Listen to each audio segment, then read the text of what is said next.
There is a particular kind of American story, one not of grand adventure or epic tragedy, but of quiet, suffocating stasis. Meet Bill, the 2007 film directed by Melvin Frank and Bernie Goldman, is a masterclass in depicting this specific suburban form of despair.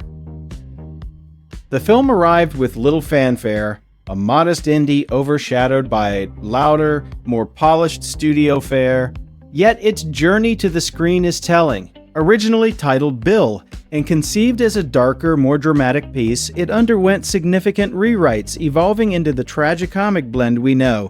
This tonal negotiation between pathos and a wry observational humor is central to its unique texture and its ultimate overlooked power. Aaron Eckhart, in a performance far removed from his slick corporate roles, embodies Bill with a profound physicality. His slumped posture, the vacant stare, the way he seems to occupy space as an apology, these are not mere actorly choices. They are the external manifestations of a man who has become a ghost in his own life. The production leaned into this intimacy, using tight, often unflattering frames to trap Bill within his environment, making his suburban home and office feel like beautifully appointed cages. The film's central theme is the crisis of prescribed masculinity. Bill is not a failure by traditional metrics. He has a job, a wife, a home, but these are roles he sleepwalks through, identities handed to him by a script he never read. His job at his father-in-law's bank is a symbol of emasculating dependency. His marriage to Jessica, played with chilling, polished detachment by Elizabeth Banks, is a transaction devoid of passion, a performance of coupledom. And to the kid, played by a young Jesse Eisenberg, in a role that perfectly utilizes his specific brand of intelligent awkwardness. He is not a mentor in the conventional sense, but a catalyst. His anarchic, unfiltered perspective acts as a mirror, reflecting back the absurdity of Bill's constructed life. Their dynamic is the film's engine, a hesitant, often comedic bromance that becomes a lifeline. The film's narrative is deceptively simple. A series of small rebellions. A stolen kiss with a teenage crush, a disastrous attempt at an affair, a botched act of corporate sabotage. These aren't triumphs. They are fumbling, pathetic gestures. And herein lies the film's brutal honesty. Meet Bill understands that liberation is rarely a single heroic act. It is a messy, incremental process of trying on new selves, most of which don't fit. Consider the film's visual language. The palette is dominated by beiges, muted blues, and corporate grays, a world drained of vitality. This contrasts sharply with the brief, almost hallucinatory flashes of color associated with Lucy, the vibrant bakery employee played by Logan Lerman.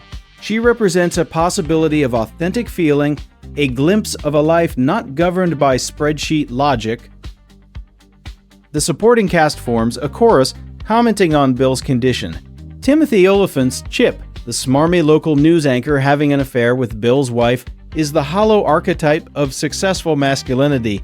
Bill is supposed to aspire to all surface charm and predatory confidence. He is what Bill fears he should be and also what he secretly despises. At its core, Meet Bill is about the violence of low expectations. No one is overtly cruel to Bill, they are dismissive. His father-in-law tolerates him. His wife pities him. This polite indifference is more corrosive than hatred. It confirms his deepest fear, that he is insignificant, a man whose absence would barely register a change in the world's hum. The film's climax is not an explosion, but a quiet realization. After the farcical collapse of his revenge plot and his marriage, Bill is left with nothing, which is, paradoxically, everything. Stripped of the roles that defined him, he is forced to confront the blank page of his own identity. The final shot of Bill simply walking alone, but with a new, uncertain purpose in his step, is profoundly moving in its ambiguity. Meet Bill resonates because it diagnoses a modern malady, the depression that comes not from lacking what you want, but from possessing everything you were told to want and finding it empty. It is a pre-financial crisis, pre-Great Resignation, parable about the soul-crushing weight of inauthenticity. In an era of cinema often obsessed with the extraordinary, Meat Bill finds its power in the ordinary. It is a film of small moments and muted epiphanies. It argues that the most courageous battle a person can fight is the daily, unglamorous work of becoming real, of trading a scripted life for an authored one, however messy that authorship may be. It remains a film out of time, too gently comic for heavy drama, too melancholic for pure comedy. But in that delicate balance, in Eckhart's beautifully broken performance and the script's unsentimental empathy, it achieves a rare truth. It meets Bill where he is, lost, frustrated, and painfully human, and in doing so, meets a part of ourselves we often choose to ignore.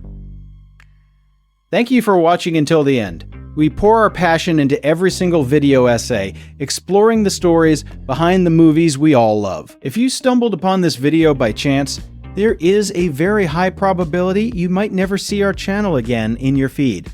So please take a moment to hit that subscribe button, leave a like, and ring the bell. We are actively growing this community of cinema lovers, and your support is what helps us make our content better and more insightful every single day. Let's explore the magic of filmmaking together. See you in the next one.